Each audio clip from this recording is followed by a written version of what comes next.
Welcome to the Savvy Property Investors Podcast, a weekly show that delivers the best hard-hitting property industry news, business advice, and talks that will get you ascending in the real estate industry. Now, here's your host, the amazing award-winning property and business coach, best-selling author, and serial entrepreneur, Miss Sapphire Gray.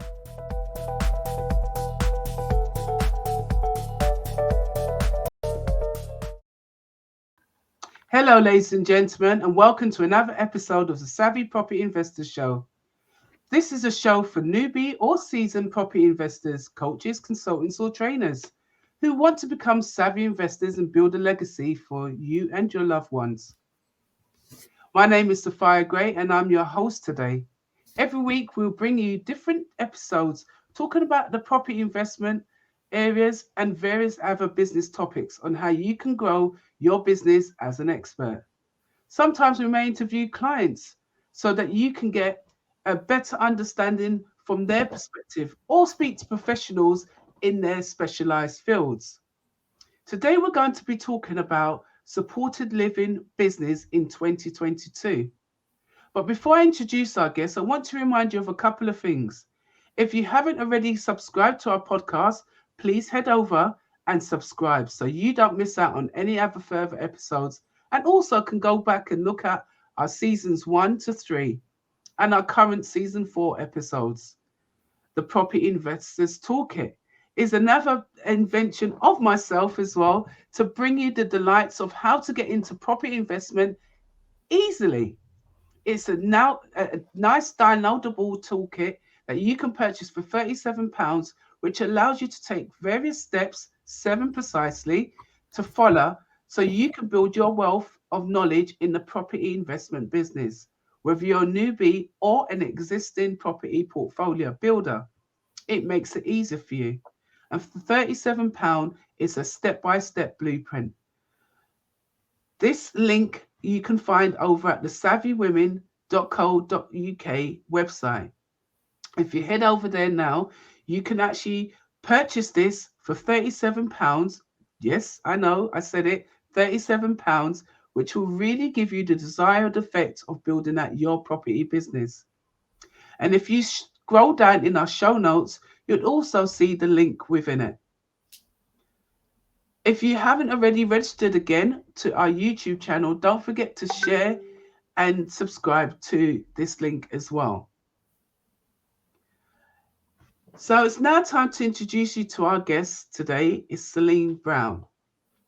Our guest is none other than my daughter, Serline Brown. Now, you may have known that I've interviewed Serline in season 1, and she talked about supported living then. So I brought her back as a guest for 2 reasons. One is to announce something very special at the end, and the other one is to give us an update of what is current in the supported living area. Serline Brown was the co-founder of the Bennett & Brown, established deputy firm who provides some financial planning and financial management for vulnerable people. In addition to this, they also offer individual companies to set up a recession-proof business model, providing support services to vulnerable adults. Again, this comes in the form of supported living.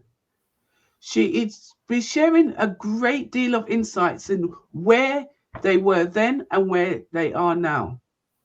What you need to do to set up an assisted accommodation, the procedures that you need to follow, and navigating all the pitfalls to avoid. Supported living is designed to enable vulnerable adults to live as independent as possible within their own homes and within the local community.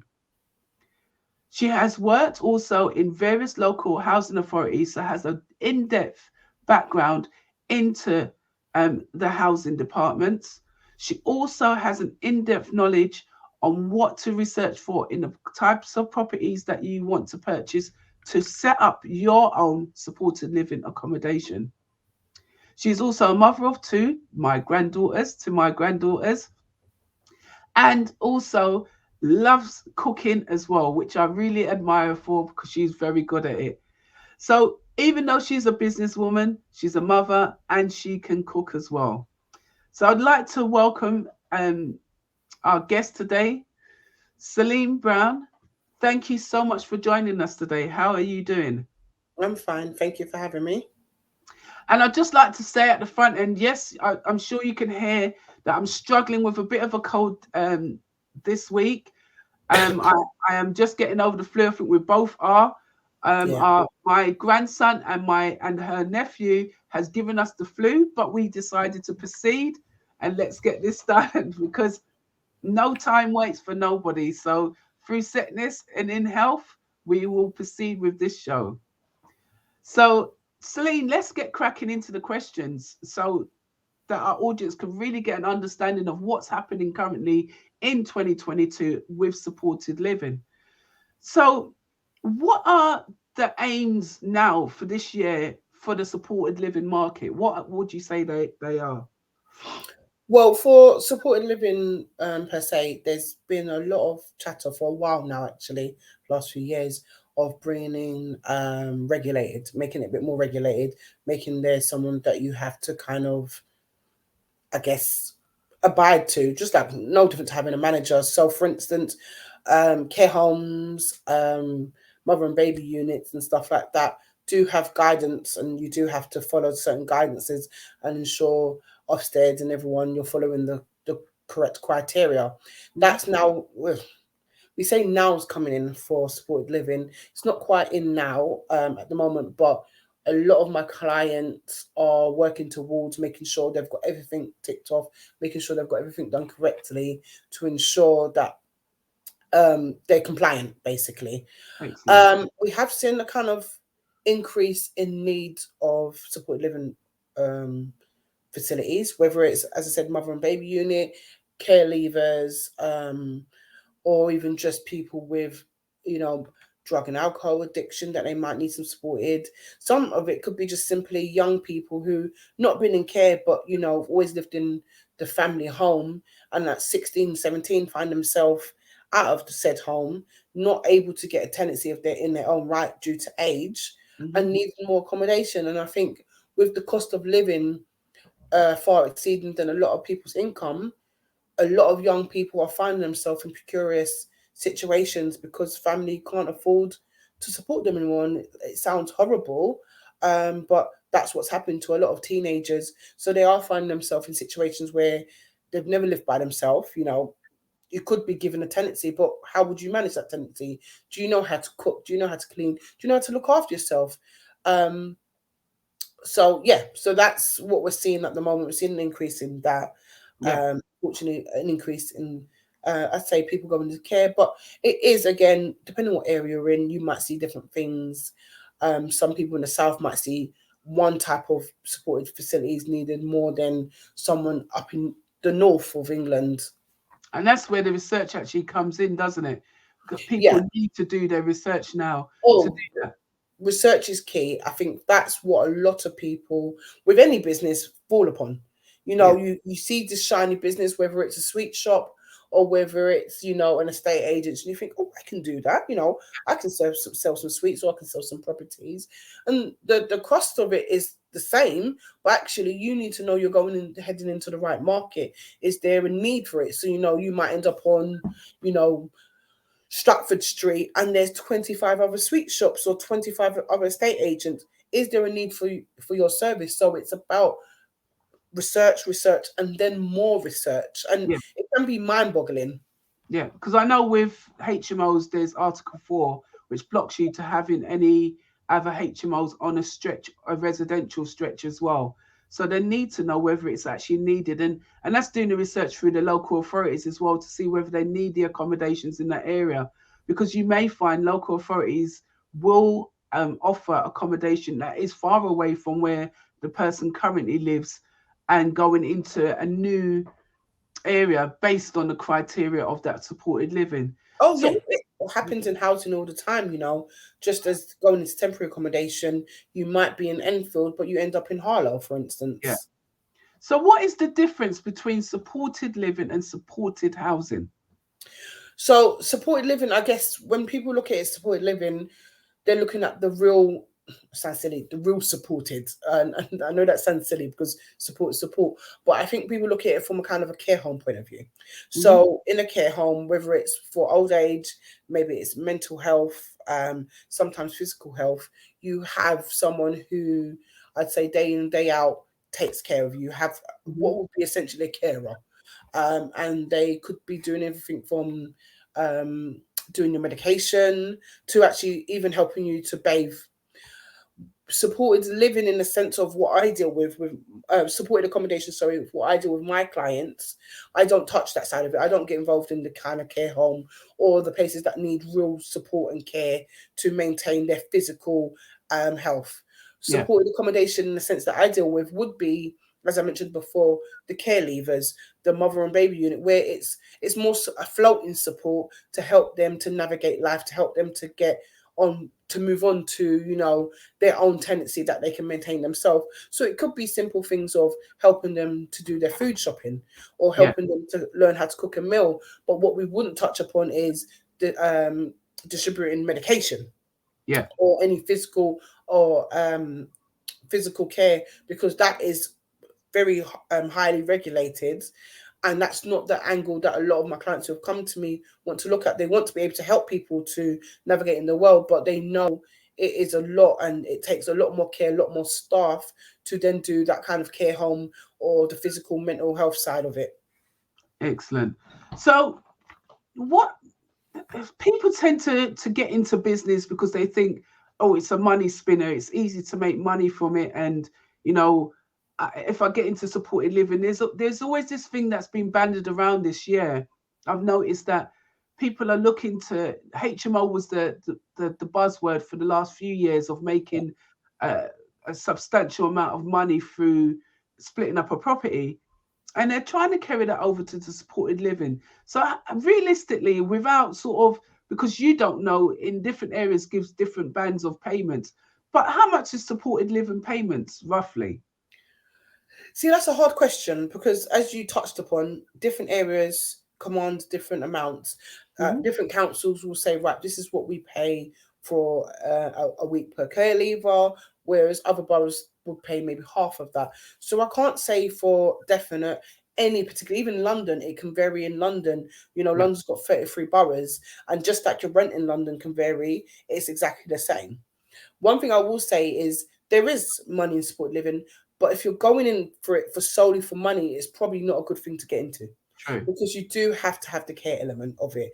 And my latest client that I'm working with, when I talk to her, you can hear the passion, or a couple clients, the passion they have for actually wanting to help people. But obviously, at the same time, they're not running a charity. So they know there's going to be money in it. And we've sat down and we've done figures. I've done latest figures we've done for up north. And there is, you know, a good amount of money. And I'm not talking about just, you know, just to get by. There is a good amount of money that actually you can make a worthwhile business out of this while still paying staff a decent amount of money. And we're talking about above minimum wage. So staff feel valued. Yeah. You're getting the right number of staff. So there's enough staff. So you're not trying to cut corners. So when we've done, for this particular client, we've done the figures, we based it on having actually 2 members of staff in the property at any given time. Because it means, you know, 1, the staff is protected. It's not just, you know, one person there. 2, it means, yes, they have to work hard, but they won't be overwhelmed with the work. And 3, it makes for a better environment. And we've even taken into consideration of having stuff like having someone come in of an evening and help them to cook certain meals and stuff. So as I said, there can be a really good amount of money in it, but you have to take into account actually doing this right. You could cut corners and make, you know, an absolute killing, but the bottom line is you'll be doing a disservice to your service users, and in the long run, you know, you won't be getting the contracts. You won't have councils coming to you and saying, look, we've got this person or that person, or you won't be winning any bids because no one would want to use your service. I appreciate you saying that. So it goes into then sort of following from that, the payment side. When someone looks at sort of like a single let unit, I have a lot of single let units. I know that I give a 6 months to a 12-month AST, a short hold tenancy, to my tenants. with a supported accommodation, how long is the tenancy open for? You know, how long can someone stay in a I mean, supported? it is down to the individual, but on average, I see people offering around a 2 year. Okay. Kind of, it can be anything, it could be 6 months. Hmm. It depends on how easy they find it to move on. But I think people tend to give about a 2 year process to give them one, if it's, for instance, someone who's maybe a 16-year-old who's leaving care, Hmm. going into this kind of facility. 2 years puts them into adult age, gets them to 18, where Yeah. they can then sign a tenancy. So that's one reason why 2 years is kind of the perfect kind of catch. But also it gives you enough time to work with someone. Obviously, there's some people who might only need 6 months to work with, but 2 years gives you a nice kind of, right, you've got 2 years to get you to X. Yeah. And I Absolutely. think sometimes it can go longer, but it then gets them to the point of, should it really be longer? Because if Yeah. you continue 3, 4, 5 years, when are they ever going to get that independence? And what are you putting in place for them to be independent? You then act as almost like a crutch for them, Yeah. and they can continue to lean on you. So you want to be able to say, right, let's get you here, let's do this. And if it's done the right way, I think 2 years is more than enough time to get someone ready for, not, I can't say the real world, because they are living in the real world, but Yeah. gets them ready to be fully independent. So But again, it depends on the individual. you touched on about sort of the clients that you're currently working with. What does it take for to be a supported living provider? What kind of personality? What does that person look like? I Is mean, there any type of person that really it doesn't suit? Should I ask? I think it doesn't suit someone who's not willing to put in the work. There is Yeah. going to be work, even though you have management in place. A lot of people are not necessarily going to manage themselves, but even if you have the best management in place, with, again, any business, let's take a retail shop on the high street. You might just own the shop, and you don't have nothing to do with the day-to-day run-ins.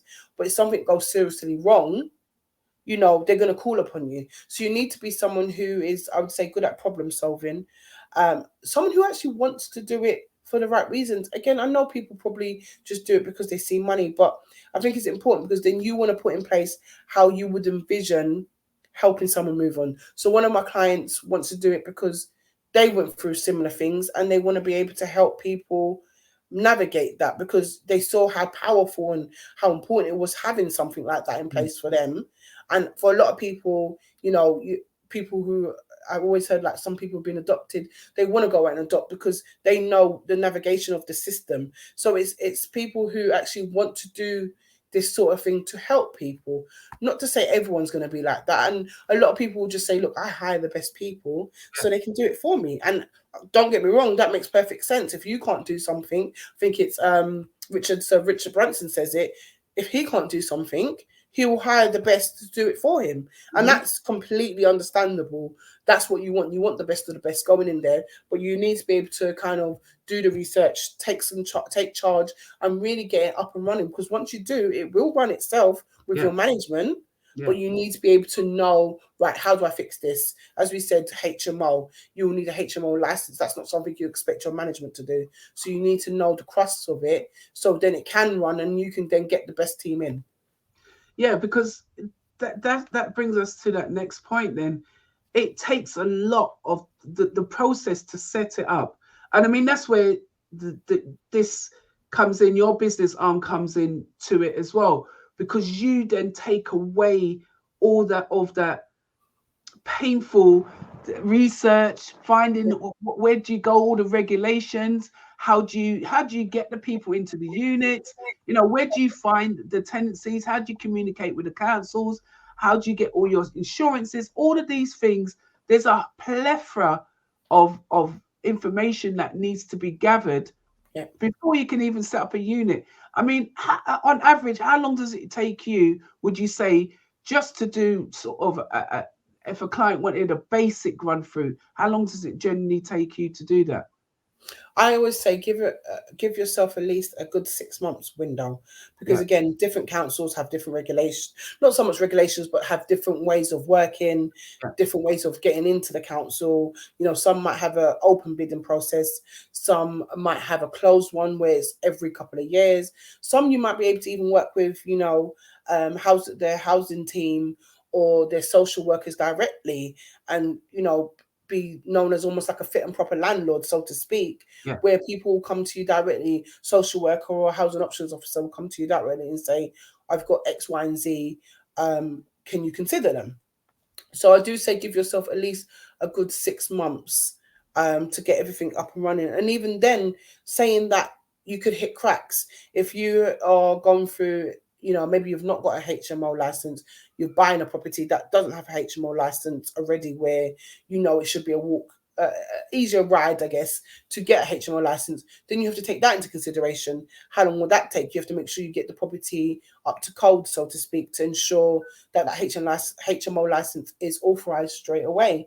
And should it not be, what do you need to do? Do you need to do this, that, and other? So there's little bits. What I say to all clients is, I do not know everything. I don't. There's so much there. Just, you know, like you go to court and the judge does not know everything. But the one thing is important, and what I do is I research, and then research some more. So it's down to just doing that key research, and it is tedious and it can be boring, and you don't know where to turn to and whatnot. And that's why I come in, because yes, I might not know for that particular area. There's so many local authorities out there. I won't pretend for a second to know how all of them work. That's ludicrous. However, I know cheeky little ways of getting in with the council quite easily, to speak to the right people, and borrowing, you know, 10 minutes of the local social worker's time or something like that. And I find it quite easy to forge those relationships that people are willing to give me information, and not nothing confidential. I don't ask them about personally what clients they have or don't have, but they'll give me the right kind of keys to say, right, you need to speak to that person, that person, that person. This person gives you information. And I find when my clients come to me, they don't have that access in, and it helps have been in housing options, because you know who to speak to, you know how to get into touch with people. And I still have a lot of friends in housing options, so I could be like, oh yeah, I know someone in that particular borough, I know someone in that borough, they can get me a name. And those little things really save a lot of time, whereas you go in as a novice, maybe you might not have that because you wouldn't know to do that. And that's where I come in. And that's about forging connections and maintaining good relationships and maintaining your reputation as well. Because if you didn't have that, you couldn't actually go to anyone and ask them, because they'll just say, well, I don't want to work with Serline. But because you've got those good relationships already there, you're a good networker, you get out, you meet people, you're approachable. And you not only do you ask, you always give back as well, because I know that you always giving people information that you have as well, and help try and assist people with forging their businesses forward. So what is it about when you're setting up a business? Why is it, and I know most of our clients that are coming through now are using the services for a specific reason, because they really are sort of, I'm at the newbie stage. So they're not existing, they're at the newbie stage. There may be existing landlords. So let's understand the difference here, because this is a whole different strategy. So they could have a portfolio of commercials, or a portfolio of vanilla buy-to-lets, or HMOs, or anything else, but they just don't know the supported living strategy. And that is where your brand come in. This is where your knowledge, your whole setup, what you're trying to achieve, comes into play, isn't it? Yeah, and that's the case. People can know property, and they know property through and through. And I find that you get people to having even a natter with me, might not be taking on my services, but I'm happy to natter with anyone, because that, again, when you need information, the fact that you're happy to give information, they're happy to receive. And I work like that, you know. You scratch my back, I scratch yours. I'll give you a bit of information. Then when I need something, maybe about HMO, my client might be finding it difficult to get the HMO license sorted, I can be like, oh, you know, Tim's does HMOs all the time. Let me speak to Tim. I think the difference is first of all, kind of knowing what supported living is, and knowing which side of it you want to do. Because as I said, you can go from having a 16-year-old, 16 to 18-year-old you could be looking at. You can have the 18-year-olds to 21, I guess. You can have mother and baby. You can have people who might have a bit of a drug and alcohol dependency issue. And I'm not, when I say that, people think, oh gosh, I'm not going to, when I say an issue, I mean, maybe a day-to-day issue, not so much that, you know, it's affecting the complete life where they need rehab, but it may be if they've not helped, it will get to that point. So there's different angles you have to look at. So first of all, you kind of need to know what side of it do you want to go into? Because some HMO landlords maybe somehow have a supported living facility without, so I suppose, have an official term, because they may be housing a lot of people, and this is not to belittle people who get help from the council, but they may be housing people who got help from the council purely because they had some issue that they needed help with. Yeah. So they might not be doing the supported side of it, but they may be helping those people who actually would benefit quite a lot from supported. And there will probably be landlords out there, especially if they work with local authorities, who are nodding their head at the moment thinking that could be the reason why, you know, Teresa X kept coming back and forth and leaving and coming back, because there was underlying issues. It may be undiagnosed mental health issues, not severe that, you know, you need someone to monitor your medication, but when it's undiagnosed, they may be going through the complete circle all the time, and all they need is a little bit of help, you know, rough sleepers, for instance. So you have to kind of identify who you're going to be assisting, because you can't just assist everyone in one house. It doesn't make sense. And then once you kind of identified that path, then you start looking at the local area, because, you know, you could simply have HMO and think, actually, you know what, I've seen a lot of people need help. I can offer my property. Right. Look at your local area. If it's just your local area that you can work with, you've got a property in, I don't know, Newham, for instance. What is one of Newham's biggest problems? Newham, because I live here, I know we have a really bad rough sleeping issue, because, I mean, I could get political, so I'll leave that out why I believe that the reason is. But there's reasons for it, and maybe some people just needed a little help. And there are places, for instance, Anchor House in Canning Town, that support people, give people that leg up, giving them that supported accommodation, and it's worked really well. And what happens for a lot of people is they go into these supported facilities, they work with whatever support workers are in there, they get themselves in such an even keel and do things the right way, that actually they then get themselves on a housing list or with a housing association, and then bid.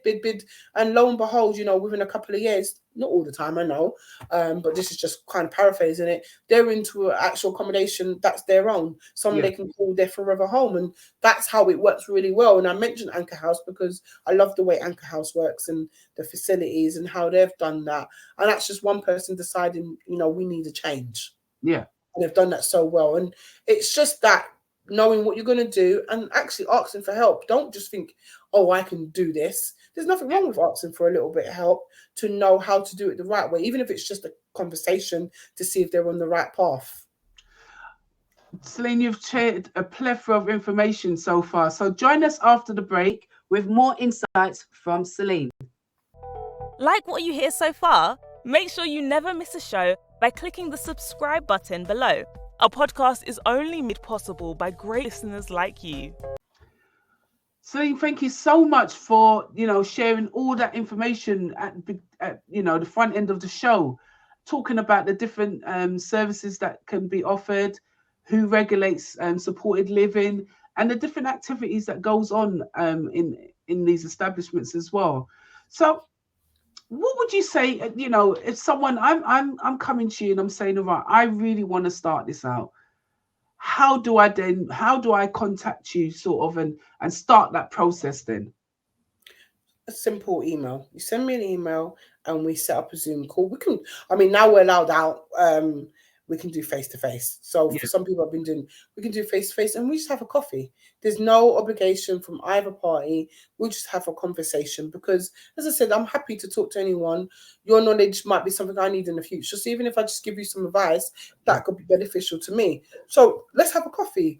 You know, do I need to have a house? Do I need to have purchased the property before having a conversation with you? Oh, no, not at all. I wouldn't say that, because you kind of talking to me, then we can kind of figure out what side you want to go. So is a 2-bedroom house going to be viable? Probably not.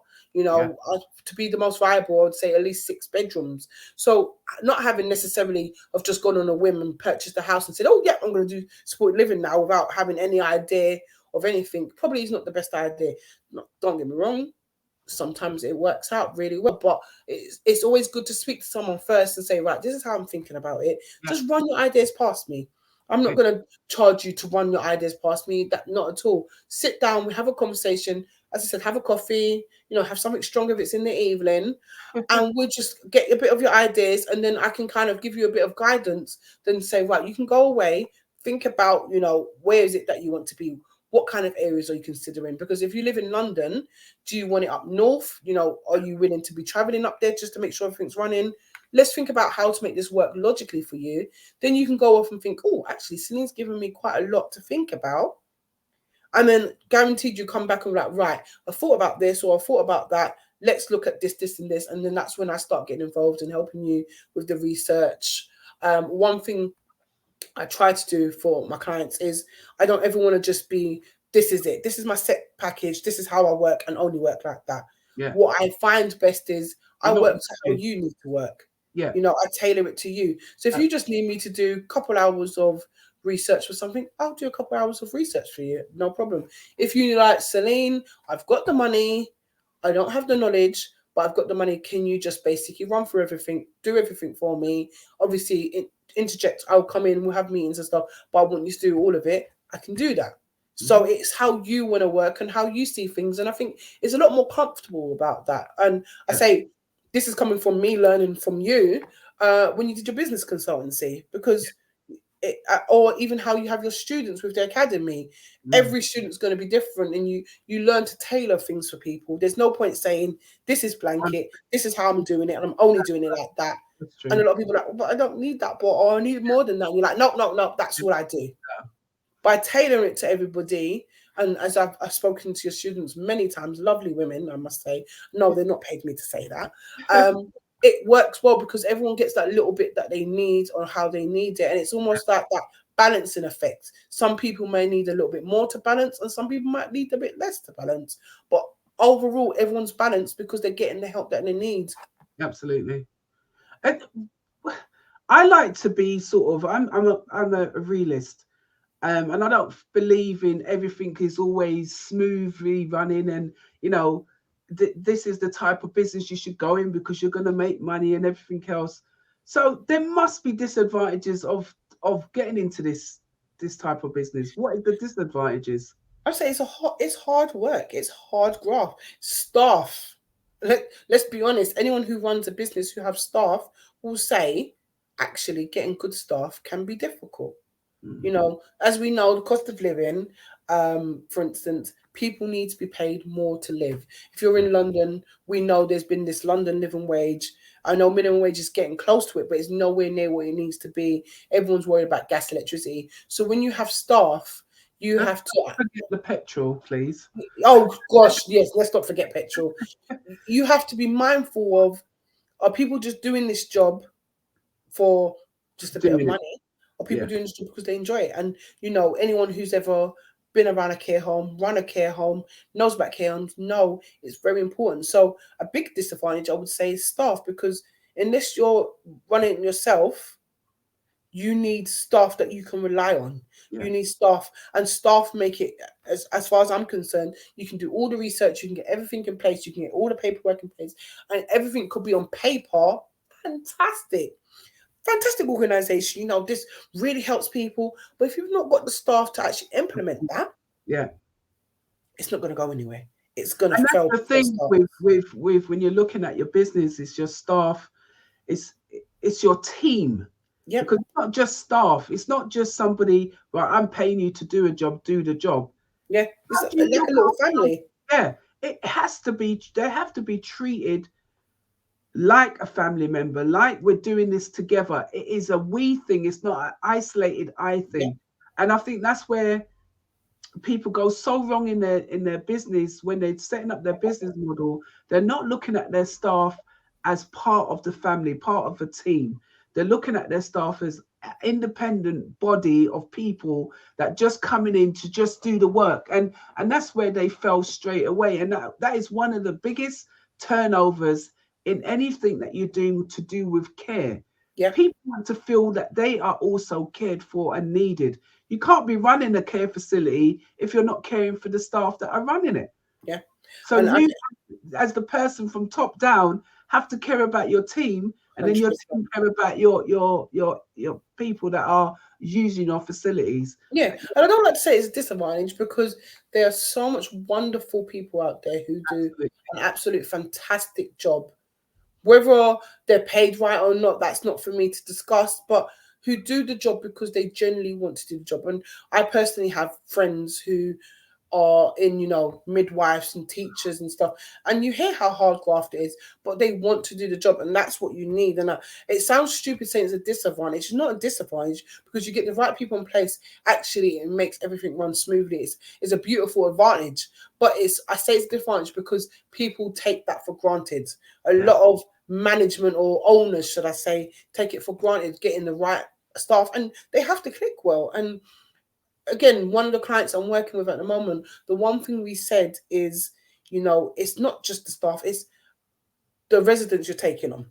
Yeah. So a lot of supported living facilities and stuff will have, I guess, not an application form per se, but you need to know who is coming in, because there's one I've worked with quite closely, not helped them, I just actually I've worked with them, and they do, it's not a very long application, but just to know the person's coming in, because they're not going to take someone, unfortunately, with a really violent past.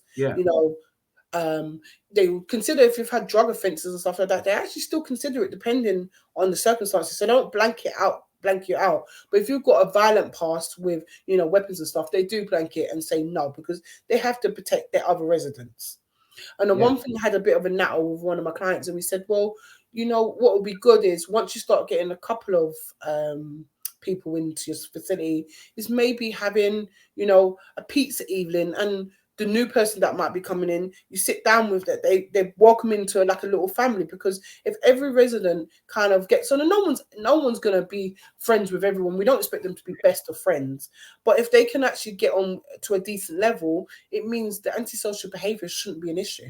Because if you have all people who completely clash and stuff like that, it's going to make for an absolute nightmare. And a high turnover, not only staff, but actually residents, which then makes the local authority pick up and think, oh, why are you constantly, someone's come in 2 months later, they're out. What's going on? Is it something you're doing? So little things like that is about making sure everything works as a little family. So your staff are great, but it kind of goes off the back of like a co-living space. Exactly. Yeah. You wouldn't mix mature people with young people. So why would you? No, I would say, you know what? I mean, you wouldn't mix. No, I know that, but what I'm saying is, I would say actually at the moment, for a lot of, and I'm not in a supported facility, living facility, but it's interesting, that's actually happening more in the community. Yes, so for older people to live together, they're now young people coming to live with them to ensure that older people can live in, maintaining their house. Oh yeah, that's a different, but I know. Co-living space, but in that circumstance, you wouldn't just mix, I don't call them all, I would say mature people who've had more zest of life. Yeah. It wouldn't make sense to, someone who's young, who's going to have their music loud all the time. And it sounds silly saying that, and I'm not trying to typically say every, young person has loud music. I like loud music now and again, but just for that kind of level of understanding. But then it could be said sometimes mixing too many young people can be an issue. So it's just getting that nice balance. I know it's not going to be perfect. You can't just be like, well, actually, you don't look like you're going to do well, blah, blah, blah. No, but it's making sure everyone feels valued, that it works well, and the staff feel valued. And once the residents feel that they can trust the staff, it makes things move on. And that's what you want. People are able to say, oh, actually, such and such, oh, I need help with this, and things they might not be able to talk about that they need help with, they're now feeling more free and open to get the help. And guess what? They move on quickly, not because they're moving on because you're just getting rid of them. They're moving on because you see them flourish. You touched on this earlier about the locations of supported living. Where would you say, most supported living? I know you don't know all the locations, but where would you say a good location would be, and why is that important? I mean, Is there young people? Is there parents? I can't say there will be any particular good place.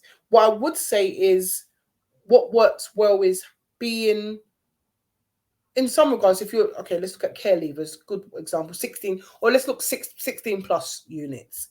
A good place would be where there's local colleges. It doesn't have to be on their doorstep, of course not.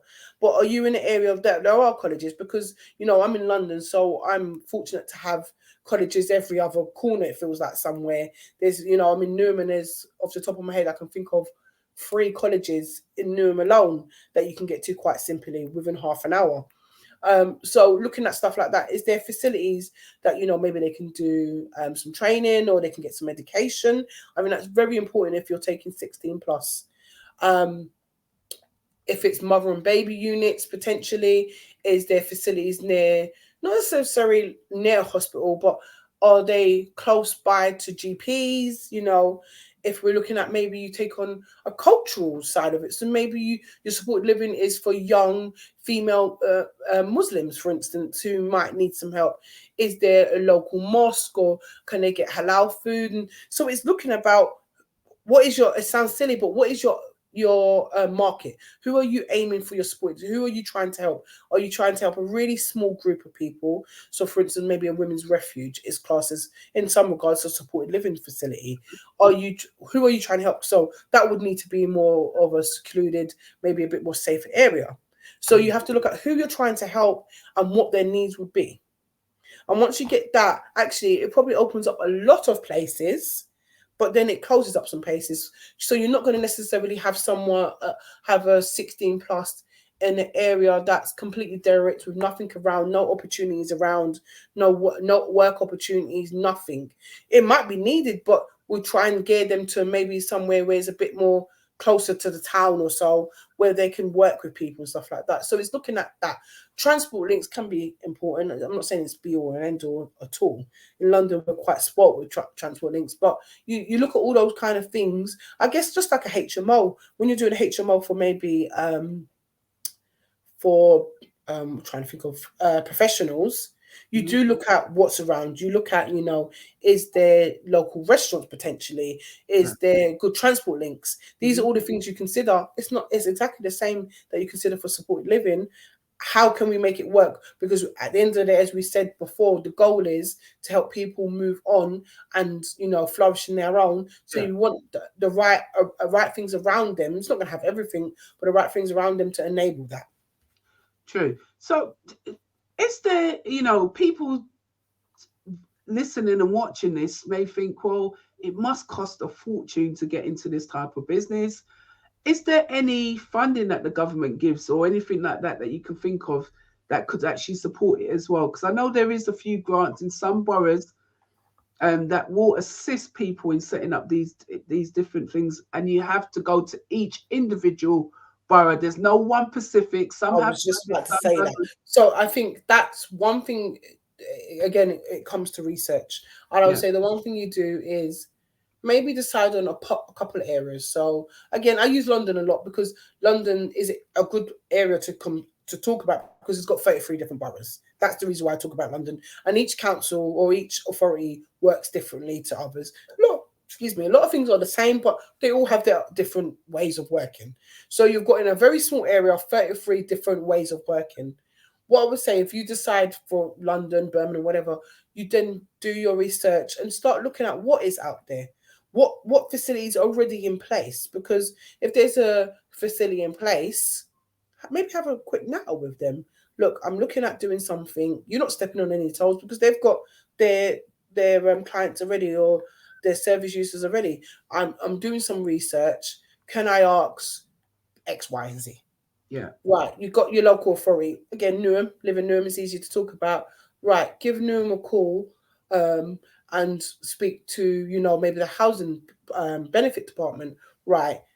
Can I do a freedom of request information to see how much places are being paid for?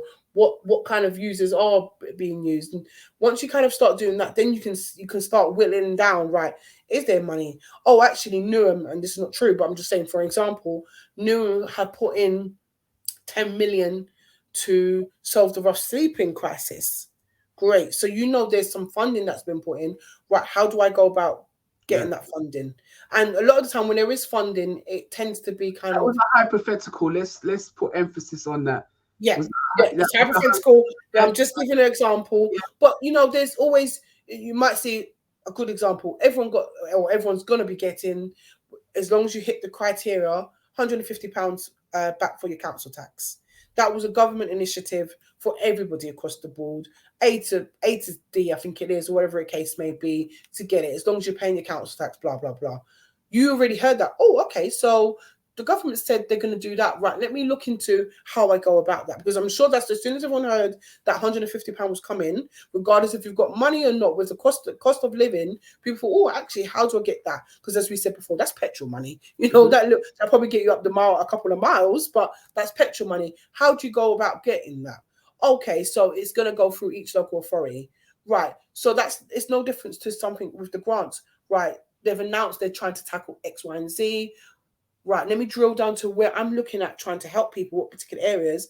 Let me drill down, find out how I can apply for that funding. How do I do it? Put in a bid for that particular funding. Yeah. So again, it comes back to the thing I'm going to say all the time, which people are going to be like, oh my, research.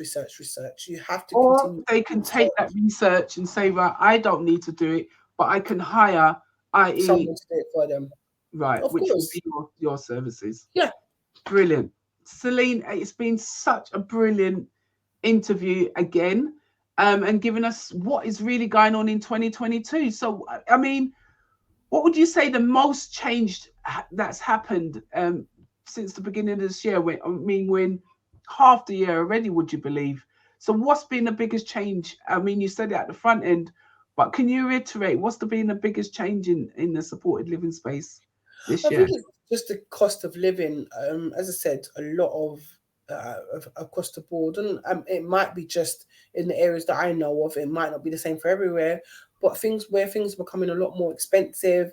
As we said, food, petrol, and everything in between. People are now saying, you know what, I can't fund X. My teenager of 17 or my teenager of 16. I can't fund you no more. And if you're not going to get a job, which we know, no experience, no job, it's kind of a bit of a swings and roundabouts, but we can't afford you. So you need to go down to the council and get your place. And council saying, whoa, 16, 17-year-olds, right, let's see if we can get you into some kind of supported accommodation. And I'm finding that's becoming more and more prevalent. And I don't know if it's just because of affordability or it's just people just want to do their own thing. Who knows what the catalyst is for it? But there has been, I have noticed a change in that. And it's been putting pressure of not having enough accommodation for the amount of people who need it. So the trend this year, basically, everyone, is a lot of parents are no longer being able to support their young people. And we're not saying this is a major crisis at the moment, but what's happening in that space is because they can't support them, the councils can't support them, they're putting them into supported living. Hence why a lot of supported living accommodations are coming to market now, because they're housing the young people that cannot be housed by their own parents. So if you're looking to get into this space, you can easily reach out to Celine, who'll be happy to help you. Now, we said we've got a special announcement. So would you like to announce what the special announcement is, Celine? So in regards to supported living, I'm going to be under the Savvy Estates branch. So I'm bringing my knowledge of supported living and helping people under the Savvy Estates, taking it away from Bennett Brown. It was completely a mutual decision to step aside for Bennett Brown at this moment in time.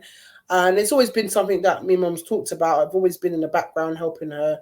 Anyone from her academy and stuff like that will know I've always been in the background helping. But now it's about taking it in kind of, I guess, under one roof, family business. It's my mum, family business, and actually helping people under the Savvy branch, because it just makes natural progression sense.